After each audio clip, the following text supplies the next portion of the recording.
just being right doesn't work, as Morton says. You have to have the skills and know the tactics and strategies to allow your philosophy to thrive. It's not just having that philosophy, but so we're providing the political technology, if you will, on how to move across the line, how to get certain things done.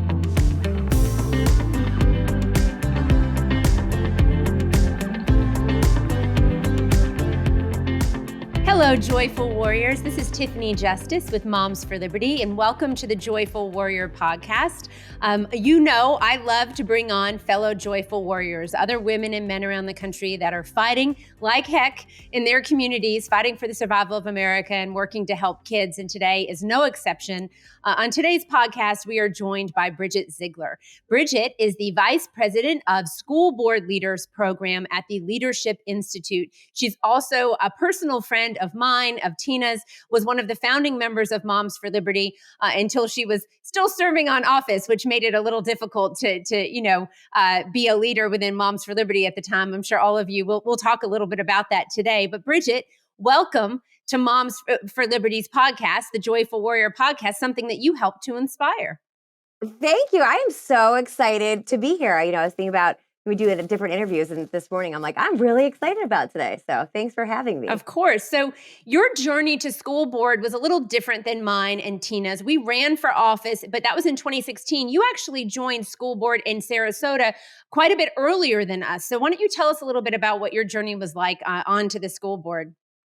Yeah, so I actually, I'm a mom of three. I have three daughters. My oldest just turned 10, Reagan, and in 2014, she was 8 months old. My husband is involved in politics. I worked in the commercial insurance and risk consulting space and did lots of volunteer work through child advocacy issues all through high school and throughout. So something I'm very passionate about. However, never, ever conceived that I would ever run for office, but I'll never forget. My husband walked in the door. I was on the floor. I visibly remember. I was on the floor with Reagan, playing with her, and he said, "You should run for school board. We have a 5-member board. There was a unexpected vacancy," and I was like, "You're bananas." And he said no, and he said, government takes a long time to work, which is an understatement of the the century. Education's key as we raise a family, and all of those things are true. I kind of, there's something in my belly as soon as after the initial shock that I was like, thought about it, right? I didn't completely dismiss it. My parents live in Sarasota, Florida, and they're very dear mentors of mine. I remember reaching out to my dad specifically saying, "You're going to open yourself up to a lot of scrutiny." And I'm like, nah, it'll be fine. And so I probably made this decision within about 24 to 48 hours. And I always shared that piece because now what I do in talking to people, and I know you can share this, is that there are a lot of people who are very passionate and now see what's happening, but are trepidatious. And so human nature is to be risk adverse. Well, ignorance was bliss in my situation. And so really I stepped off that ledge. I, on paper, was not at all what you would think a school board member would be. I was a young mom. I was 31. Again, my daughter was 8 months old. I worked in the private sector. I did I filed to run for election, and then I also filed for the appointment. Governor Rick Scott did appoint me, which added a whole nother level to the polarization of my election. And also because I said I was first school choice. I just fundamentally believed that if you looked at our board, we had, it was majority, all of them were either grandparents or just of an older generation. Which grandparents serve in a very important role, but a diverse board with different perspectives is important. And there was just really no one there that was as a young parent. And my goal from day one and still today is to ensure parents have a seat at the table. I know that's something we talk about all the time.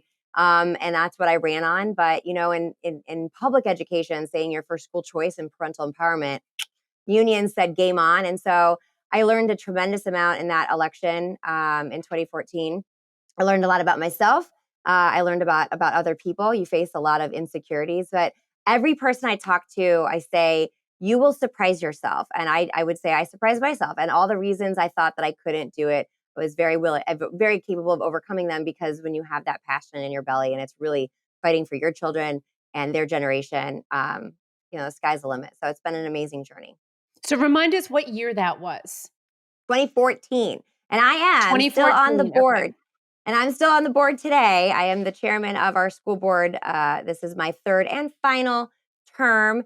Yes, there are term limits in Florida, although I would be grandfathered in, but I am self-imposed. I'm done. I really didn't expect to go for the third term at all, except the tide was changing so significantly, and we did really have an opportunity to flip the board. We did flip the board. We have now a 4-1 after years of a 3-2 liberal majority in a conservative county. So Wonderful. And so, what has it been like to be on school board? You join at 31 years of age, right? 32, you've got a young baby at home. You've since had 2 kids, right? And you serve in your local community. I agree with you. I have said before, Tina and I both say we loved being on school board. It was not without its challenges, it was really hard. But we learned so much about our community. We learned so much about ourselves. It's a very challenging position. So what was one of the biggest surprises, and then what strengths did you have that you were like, wow, I'm bringing this from the private sector. This is my own personal strength, but I see it as something that really helps this board to move forward. yeah, so a couple things I will say still to this day, we certainly talk a lot about the opportunities and challenges that school districts face, public education in particular. But the people inside that work for our schools so many of them are just so amazing and so committed. And every time you visit a school, particularly elementary, and my kids are still in elementary, it's hard that your cheeks hurt. Like it's really, there's a lot of really amazing, magical things happening a lot of the time. And I always really enjoyed talking to our teachers because the vast majority of them are very truly dedicated to their goal and what it's a calling, right? They don't go in it for the money. So I've always enjoyed that. As a board member, though, in my world of private, corporate risk, commercial risk insurance and consulting, you worked with a lot of boards, and I was surprised about the decorum or the behavior of my colleagues when I first got on the board. It was very much like, you do not. I mean, not. This is not to be a victim. Actually, I'm glad they were, because it elevated my ability to rise to the occasion. But there was a lot of like mean girls going on. Like, you have no right to be here. They were very sophomoric behavior, and it was frustrating because we have really important things to do. A lot of very important decisions to make that come before any school board, and so much time was wasted on just very childish antics. We would talk about politics in schools, and the word politics doesn't always mean partisan politics. It means just the dynamics of the human politics of it all, and that was very alive and well. And I think the most eye-opening thing to me and was a Florida School Board Association conference that I went to very shortly after the November election in 2014, because I went to a runoff. Um, and it was it made so much more sense because I saw how my board was acting, but it wasn't until I went to that conference that I got to understand why that was the mentality. And it was very much, you only have unanimous votes. Your job is to support the superintendent, support public schools, and really be a cheerleader. And so and while you can do that, your job is really actually accountability for taxpayers, for families, for students. And I didn't hear any of that. And to me, that was that was one of the most important conferences I've ever attended, because it truly did completely alter my entire trajectory as a board member. I fought very hard for transparency. If I had $1 for every time I'd say, why do we do it this way? Well, we've always done it that way. And I'm sure you could share that exact same experience. But little things like way back then, we didn't have any of our board meetings on demand and archived, so people only could access them on the cable channel, which nobody was watching unless you were a visitor at a hotel, basically. All right. So I fought to have our meetings live streamed and archived on demand. Even our workshops, they would say, this ends the televised portion of the workshop. They would turn off the TVs. We would get up. We would go to a different building on the third floor, small little conference room. And that is really where all the conversation happened. And I'll never forget, I would tell people, I'm like, that's where you guys have to go. So just to give, I said government takes a long time to work. It took me 3 years, literally, to get the board meetings and workshops to all remain in the chambers and to all be live streamed and archived on demand. So those little nuances were met with incredible resistance, but it's those kind of outside thinking, which isn't that it's not something that is so hard to consider, but it's just that old adage of change is very hard. change is very hard. In particular, it's hard in a institution like a public education institution. 100%. And so let's talk about change and being a disruptor. I have been a disruptor probably for most of my life, asking that question all the time. Like, why? Well, why do we do it this way? Why are we doing it this way? There seems like there's maybe a different way or a better way to do it, or so and so said we could try to do it this way. And that sounds like an interesting idea, right? And so you're a disruptor too. I've seen that. Tina is a disruptor. Erica Donalds, who was on the podcast a couple weeks ago, she's a disruptor as well, and got on the school board saying, she was kind of an unlikely person to be on school board, maybe, but she was a mom. She saw so many people on school board that, didn't have kids in school, didn't really have a good pulse on education. And what I've shared before, you've heard me say, is you can't, when you're on school board, you can't just get your information at the grocery store or at at church where you're a complaint department. You have to be in there watching the teacher trainings, working on the budget, working with staff, understanding how your school district is working, understanding how those policies are being, created and made into procedure, and then seeing if that procedure is really living up to what the policy is that you intended to have. I want to take a step back for a second, though, Bridget, and talk about your husband, Christian, who is the chair of the Republican Party in Florida. When I met him, he was not the chair of the Republican Party of Florida, but he was involved in Republican politics. Something that you and I've talked about a lot, and Tina and Erica and Marie, we've discussed these women who are now leading in this area of parental rights and school board reform. When I ran, I had the Republicans against me in my county.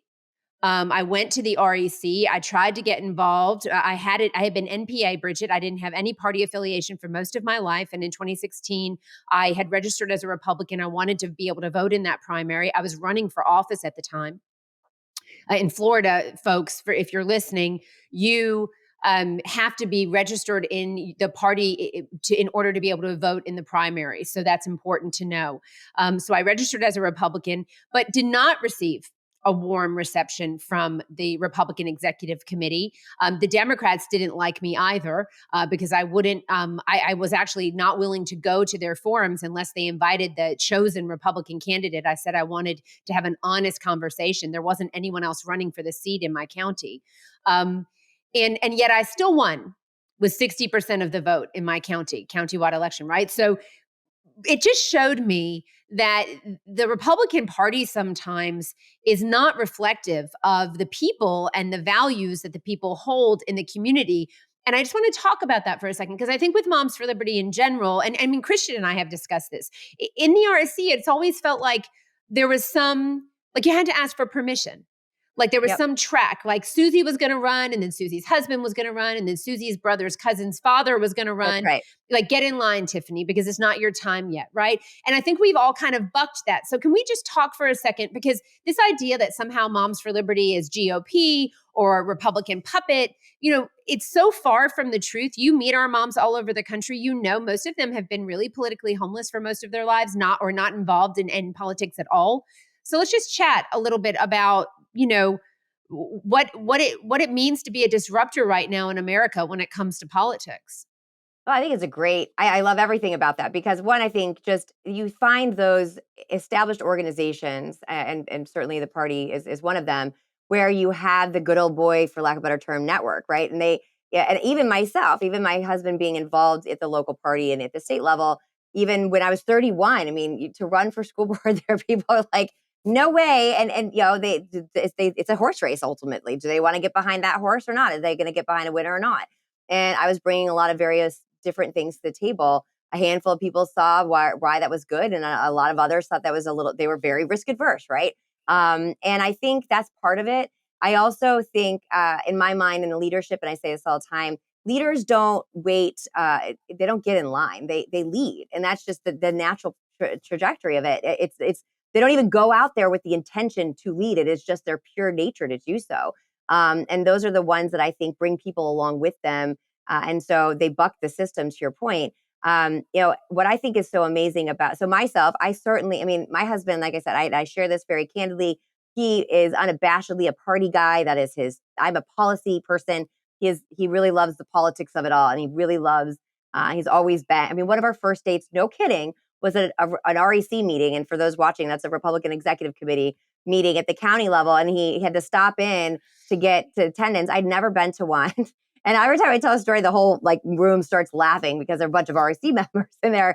But in hindsight, it was kind of a smart idea because there's all these lovely retired older ladies that were Who loving loved Christian, him. like, oh, he's so cute. But Figures that Christian would do that. That's right? great. That's great. It was very smart, right? Yeah. So, but that wasn't. I mean, I worked in the fashion industry before I went into the private sector in insurance, and my life was. I lived my life well. I've enjoyed the journey. It's never been a pre-scripted book by any means, and I love that about my life. But I think that's what I find on so many of the other moms and dads. But a lot of these moms that we meet across the country were either apolitically, never even weren't even registered to vote, Yep. or politically homeless, didn't identify, or apolitical, all of those. And then understand now how important it is to be, particularly at local government, but even state, and being active in whatever that role is. And so parties do play a role, but it is not, and certainly the limited government principles does apply to a lot of the platform of the Republican Party, but by no means are we shills. Am I, even as a wife of the GOP chairman, I am my own woman, I'm my own thinker, and there are things that we agree on. There are some things that we don't agree on, and so, and I think that's most people can understand that. And so, I think those who want to oppose what we're doing, the work and success we've had, because we're across the nation, parents really have had it.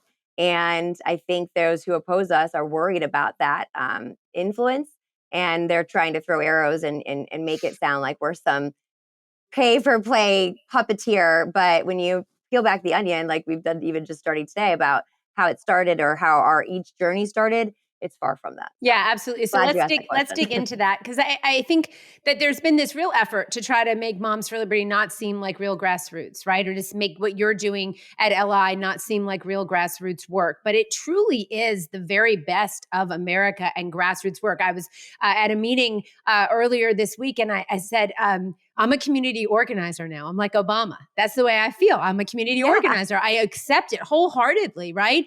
And so let's talk a little bit about what you're seeing across the country, because you're right. We've got a ton of our moms had not been registered to vote, or were registered and weren't voting, certainly not voting in primaries. And now these moms have got the phone numbers in their cell phones on speed dial of their school board members, their leadership in education, their state house, state senate members, sometimes congressional members. They are talking to a lot of these elected officials, helping them to know what's actually happening on the ground so that we can shape policy. And so just give us a glimpse of what your life has been like. You've joined LI. So originally you helped us start Moms for Liberty. You were with us that first month talking about ideas. How were we going to help to move people forward? You were still serving an elected office. That would have been really hard. I realized from the get-go, it would have been difficult for you to lead and be serving an elected office. In general, it's why I left to a certain degree, Bridget, because I really felt like there was change that needed to happen that I wasn't able to make when I was on school board. It felt like Yeah. fighting with my hands tied behind my back sometimes. Not that you can't make great progress and change in your community on school board. There is a role for everyone. And for some people, that is the right role.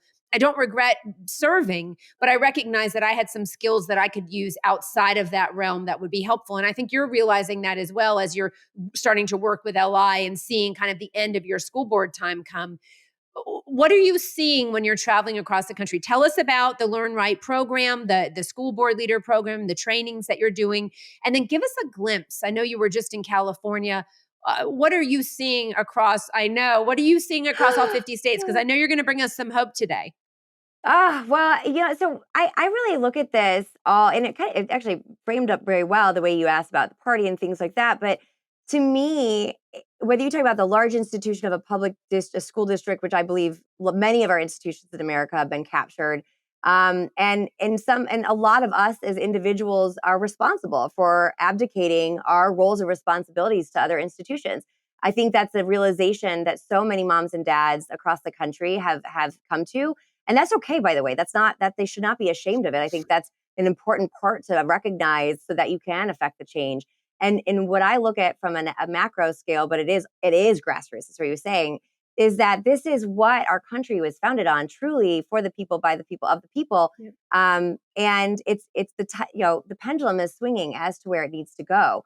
When I look at, for Leadership Institute, it has been around since 1979. Morton Blackwell is the founder and president. He is an amazing man. I cannot say enough about how much of an honor it is to work with him, learn from him. His wisdom is unbelievable when you consider he's very humble, and he does not typically, he never likes to be the center of the discussion.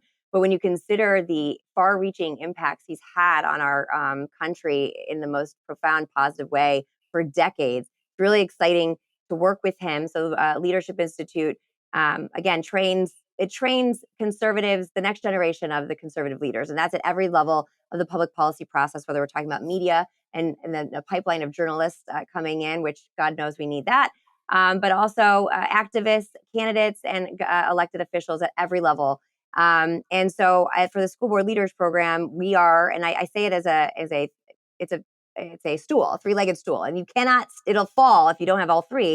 And it's really focused on activism, campaigning, and governing. And so all three together are a constant cycle. And we are focused on education policy, predominantly certainly at the school board level. The state level plays a very significant role. So we do a lot of discussion about that, just overall, that public policy process and advocating and activism. And I always joke around that activists it's an engaged citizen that's active in their governing process of their community. It doesn't mean you're Antifa. People are like, I'm not an activist. I'm like, an engaged citizen is. But to me, to see how many people who have never been active before, didn't know who their elected officials were. So many people will say, I knew my principal, I knew my teacher. I didn't know what a school board was or who my school board members were.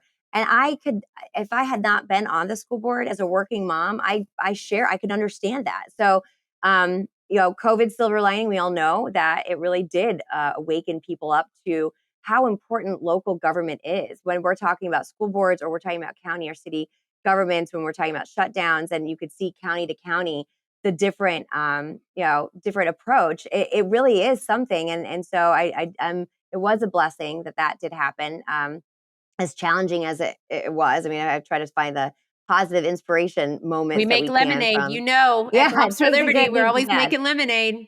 Exactly. And so, but I see, so Morton is a grassroots person through and through. And there's a quote, he has that whole book of quotes that his team over time have put together. But my favorite is, I aim to build a movement and not an empire, because it is not about him. It's about the conservative movement. It's about the sustainability of America being founded and retained on the principles of which it was founded upon.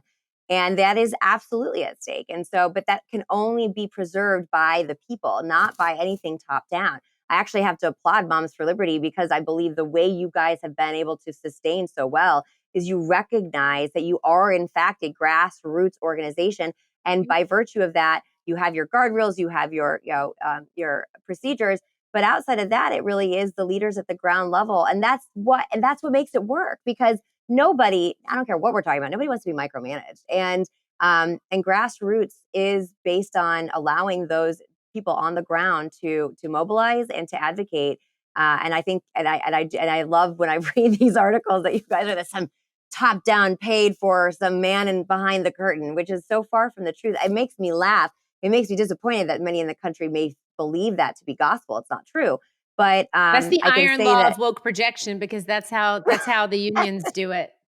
Right. Well, that's exactly right. And so, but at the same time, I know you and I and Tina always say, like, keep moving. Like, we can't focus on that stuff, because there are literally millions of people in our country who are ready, who are working to find ways to become effective. That is our goal at Leadership Institute, to truly allow. So taking that energy, and just being right doesn't work, as Morton says. You have to have the skills and know the tactics and strategies Yep. to allow your philosophy to thrive. It's not just having that philosophy, but so we're providing the political technology, if you will, on how to move across the line, how to get certain things done.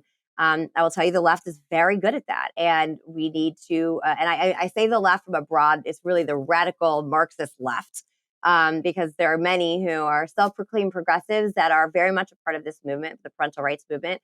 And so I don't like to, no one fits in a box. And I think that that is the intent, to divide us by putting people's in box. So I do try to give that kind of caveat there. But I Well, I am think, very, I mean, to yeah, that point, Bridget, I think what we're really trying to do is create the space for people to change their minds. I think there are a lot of people, and certainly what we saw during COVID, where there were a lot of people in both parties who were very disillusioned by their leadership. Didn't matter what letter you had next to your name. We saw Democrats and Republicans making horrible choices for our families, for our communities, really taking away our freedom and our liberty, wanting to micromanage us, right, in this totalitarian, tyrannical fashion.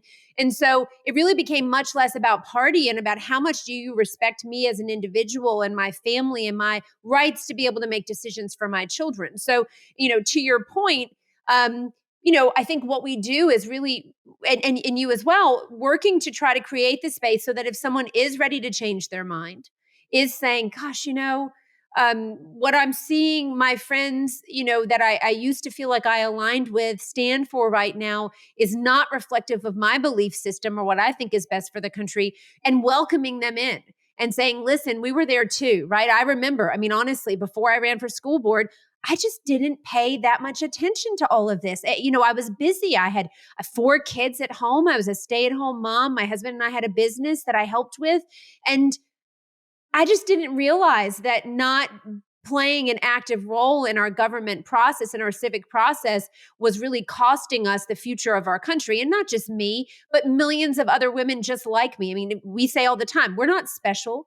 You and I, Tina, Marie, Erica, we're just moms who are smart and we love our families and we're willing to step up and invest our time and energy, and because our children's future depends on us doing that. But there's nothing that's makes us unique in any way that someone can't do exactly what it is we're doing. that's exactly right. Well, and I think I think what we see now, and I know I felt it. I think that all of us, when we first got involved, and it's certainly when you started to see things devolve during COVID, is you're involved now. And now once you have a glimpse of what's at stake and what's actually in fact happening, you can't walk away. And we see moms and dads across the country doing that. And again, that's why what Moms for Liberty is doing, and creating the framework, and also not having that network of people and that support, so that you don't have to reinvent the wheel and you can share wins, because man, that is important, to share the wins, Yeah. because there's, one step forward, 5 steps back, 10 steps forward, it's a roller coaster, but we're in it for the long haul. And it's building community. It's putting truly Americans without the, whatever subcategory. It's really people fighting for their children and for the preservation of our country. And I don't take that lightly. I know you say that all the time. I can't, that is in fact the stakes. And it's a mighty quest, but it's important. People literally sacrifice their lives before us for our freedoms. And this is our time now. But it is truly being done at the ground up. It wouldn't work if it was any other way. I love that you said community organizer, and you also mentioned California Leadership Institute has Nathan Fattel is one of our community organizers. It's a newer position, if you will, that our programs team added. He is amazing, and in what I think is so important is he's working with all different organizations, parent groups, what have you, across the country. He's based in California. And it again, perfect tee up to what you'd said. It's not this establishment party organization. These are parents who tend to be, who are leaning now to very much that they do believe in the individual liberties. They want their government out of their business, and they do believe in limited government. And so they're mobilizing, but that working together. And what is so beautiful, we're seeing organizations, particularly the religious denominations of all denominations, link arms and fight together for the protection of their children. We see school districts, unfortunately, overstepping and promoting things that are outright and complete and direct conflict with many people's religious beliefs. And so to me, it really pokes a hole in a lot of the narrative that we hear the mainstream media or whoever who oppose the parental rights movement, for lack of a better term. It pokes a hole in this white supremacist, right wing, whatever the heck. My favorite story is there was a gentleman that came to one of our activism trainings in Montgomery County, Maryland, and he is of Muslim descent. He's done a tremendous job organizing a number of different faith-based organizations. He actually was a part of the litigation that went against the Montgomery County School District. And one of the parents, who is also Muslim from Morocco, very dark skinned, said to me, he said, Bridget, when I moved to the United States, I expected to be called many things, but white supremacist Was was not one not of one them. of Yeah. them. And it's one of my favorite stories. But I think it's amazing to showcase, listen, we've seen, you and I, and many who have jumped in this realm of the name calling, racist, bigot, homophobe, whatever the heck. And at first, it really is, it's an effective strategy. I know we are so used to it, doesn't mean anything, but it still does keep people at bay. The reality is that people are waking up to that. It is not working, and it shouldn't, because when we talk about what is at stake, adults being fearful of being called names at the detriment of children's safety and truly in their ability to thrive academically, but also when we're talking about some of the horrendous things when it comes to the gender ideology cult. I'm glad more people are realizing that this This is what I sophomore do. name calling. This Yeah, is what right, I do. exactly. You can just, It's all not right. sticks and I mean, stones, sticks and stones. yeah, Yeah. 100%. So you're out in California recently. We were just chatting. We've got Gavin Newsom, communist California. We've got horrible bills being passed left and right, taking away parental rights, not only for families in California, but stripping parents of parental rights all over the country. Because if your child goes to California and wants to go into this gender transition cult, as you said, there are like glitter families that will take them in, and your parental rights really cease to exist when your child is in California. It's shocking. You and I know a mom whose daughter took her own life after being removed from her home because the mom was not willing to affirm that the daughter's want to change her gender, and that story is just heartbreaking. Abigail Rodriguez and her daughter Yaley, and so Martinez, excuse me, Abigail Martinez and her daughter Yaley. And just to listen to that mom talk about the pain that she felt and the fact that when the child was in the custody of protective services in California, she was told she wasn't allowed to speak about religion with her daughter. She wasn't allowed to have honest conversations that were unsupervised with her daughter. Craziness. And so you go out to California, I think you're seeing what we're seeing on the ground, which is the people of California have had enough of Gavin Newsom and this woke policies, haven't they? Absolutely. So I cannot, I mean, reading and during the legislative session, it was appalling. I mean, I really, truly still to this day cannot believe any lawmaker, I don't care what aisle you're on, would approve some of the legislation that went through, whether Newsom vetoed it or not, which really comes down to whatever his presidential interests are. But the fact that this is the sentiment in California should be something, and myself included, something that everyone's paying attention to. And that is why we, since I actually came on board and started the school board leaders program at LI, I've had a number of people reach out to me from California. We've done one training earlier in this year, and I promised we'd come back. We had scheduled a whole tour.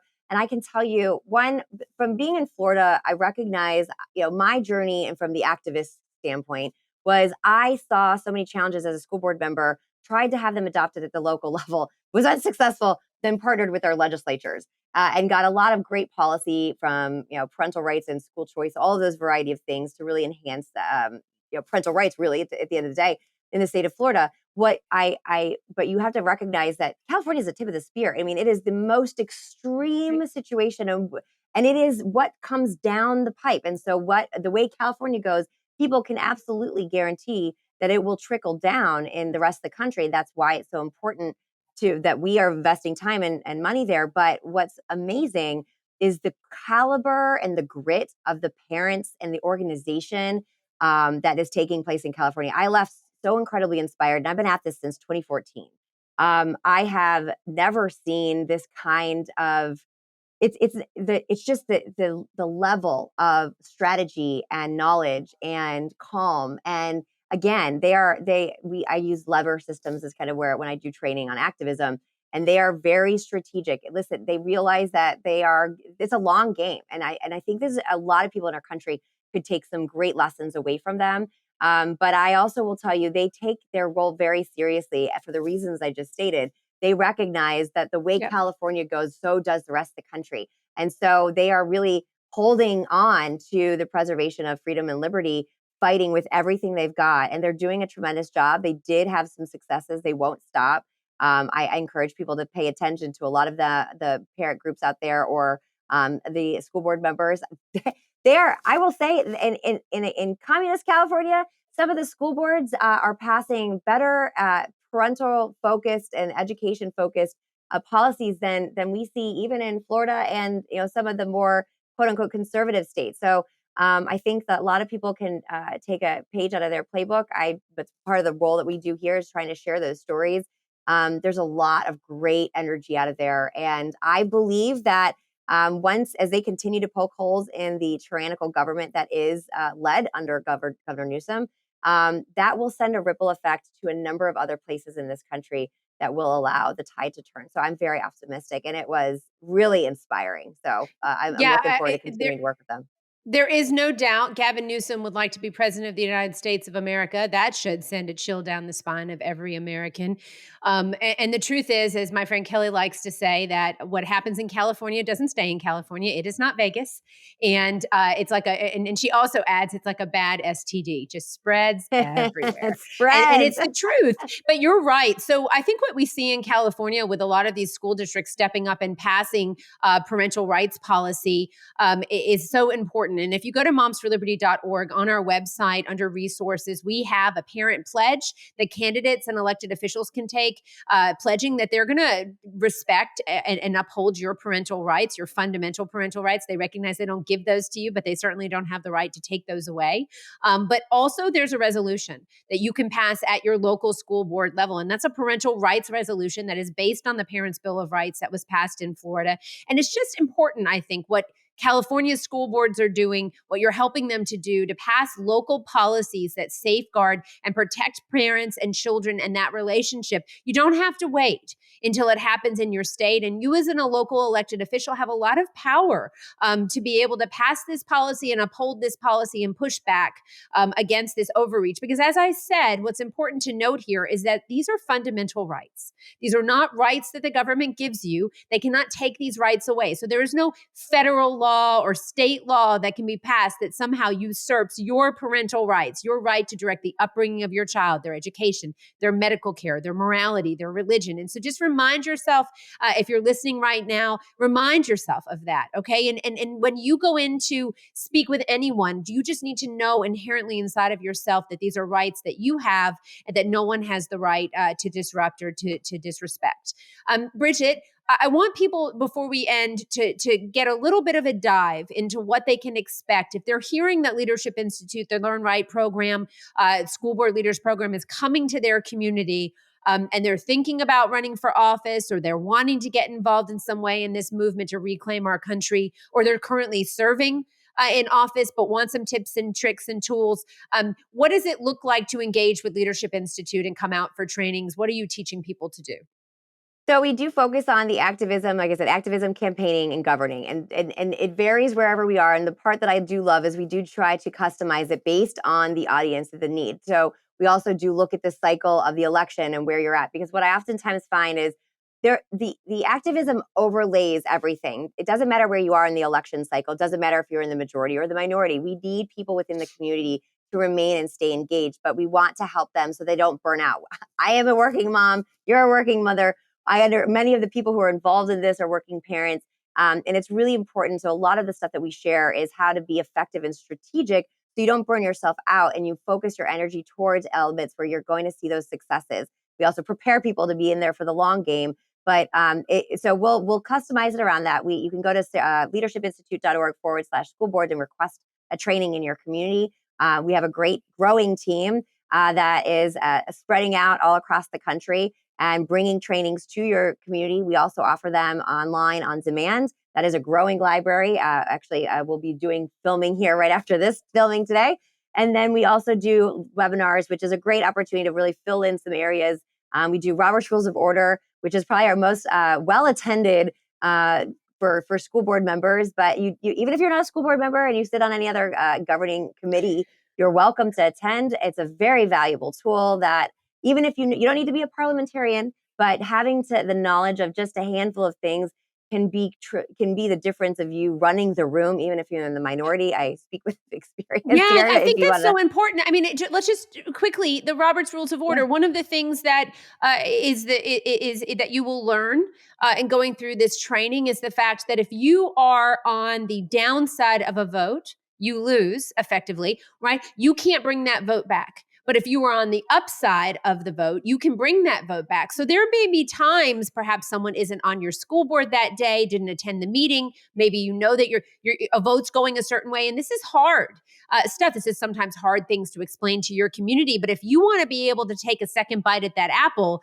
if there's something that's passing that you know you're going to be able to bring back with new information to perhaps persuade people to change their minds on your board, or you're going to rally the community, right, to help to change the minds, build consensus on your board, you may have to vote in a certain way. And knowing Robert's rules and having the tools in your toolbox to be an effective and strategic school board member can make the difference as to whether Oh or yeah. not you can make change happen. And so, Bridget, remind us it's leadershipinstitute.org/school boards. Is that correct? And Yes. people can go Yep. there and then what are they going to do when they go to that website? So when you go there, you can see all of our upcoming trainings across the country or the live webinars, or you can register for our newsletter, but also you can request a training in your neighborhood. Great. And our team will get to you and let you know as we kind of coordinate with multiple organizations.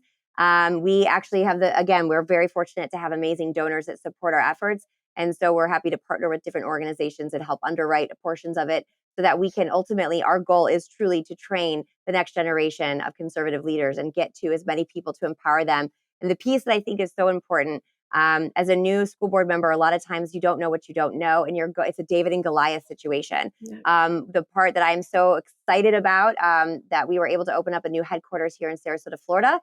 It's 6,000 square feet, of which the entire downstairs is devoted to training. And we have already on the calendar each month, one or two each month that are dedicated for new school board members. Even if you're in your first or second year, doesn't mean it's only fully for newly elected. But it's really it's a 3-day boot camp that will help really arm you up with the information you need so that you can be the public servant you campaign to be. You'll find that there's a lot of weaponization, unfortunately, of the rules of the road when you're going inside of an institution, especially if you're there to be a change maker. And we're here to equip you with the knowledge so that you can be effective. And that's the part that I know I felt like I was missing when I first got elected. We had one of our first trainings already. It was amazingly well received, and we will be doing at least 2 of those a month, and it fits about 40 people. So sign up if you know anyone. We also are able to offer some scholarships. So again, we want to make the barrier low for everyone. Again, going to that grassroots component. This is not for the elite and wealthy. This is for members of any American to truly serve their community, and we are there to help equip them with the tools that they need to be effective. Awesome. Bridget Ziegler, thank you so much for joining us today on the Joyful Warrior podcast. Okay, members, friends listening, leadershipinstitute.org/school boards. You can go there, see when the trainings are, the boot camps that are going to be happening in Sarasota, request a training in your own community. Moms for Liberty is traveling around the United States of America, holding town halls, doing trainings as well. We link up with Bridget often, and I will say this in closing. We gave Morton Blackwell, the founder of the Leadership Institute, the Liberty Sword at our Moms for Liberty conference, our summit this past summer in Philadelphia. And it was a true honor. I remember meeting Morton in a meeting. We were in a meeting and he was talking about Leadership Institute and was so generous with his time and with the resources that he has helped to create and support at Leadership Institute. We've been incredibly thankful for him, and we've learned so much from the organization. Head to momsforliberty.org if you want to join a chapter or start a chapter. There are also resources there that you can find. If you go to momsforliberty.org, you can go to the resources page under candidates, and we have a campaign toolkit that could help you run for office. And it kind of just gives you the rules of the road and some ideas about how many doors am I going to need to knock? How much money am I going to need to raise? What you need to understand is this: the time to stand in America is now. And there are amazing people like Bridget and so many people that we bring on this podcast that are helping to give you the tools in your toolkit that you need to be effective. But the time to stand is now. Our kids need you. Our country needs you to stand and fight for liberty. So Bridget, again, thank you for joining me today. Very much appreciate your time. And we look forward to continuing to work with Leadership Institute in the years ahead. Thank you. Thank you for everything you do and your amazing courage. It's a privilege to work arm in arm with you. Thank you. Onward. Awesome.